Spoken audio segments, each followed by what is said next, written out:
আল্লাহ তাআলা পবিত্র কোরআনে যুলহিজ্জাহ বা জিলহজ মাসের প্রথম 10 দিনের ওপর কসম খেয়ে তাঁর একটি সূরা আরম্ভ করেন। এবং বুখারীতে বর্ণিত একটি হাদিসে আল্লাহ রাসূল সাল্লাল্লাহু আলাইহি ওয়াসাল্লাম বলেন, জিলহজ মাসের প্রথম 10 দিনের আমলের চেয়ে অন্য কোনো দিনের আমলই উত্তম নয়। এটা শোনার পর এক সাহাবী অবাক হয়ে বললেন, আল্লাহর রাস্তায় জিহাদও নয়?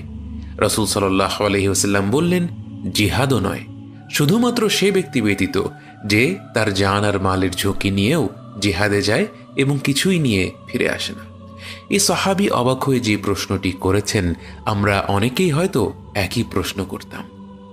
আমি এই বিশেষ 10 দিনে নিরাপদে ঘরে বসে কোরআন পড়ব, যিকির আযকার করব, বাড়তি নফল সালাত আদায় করব, দান সাদাকা করব, আর সেটা অন্য সময়ে জীবনের ঝুঁকি নিয়ে জিহাদ করার চেয়েও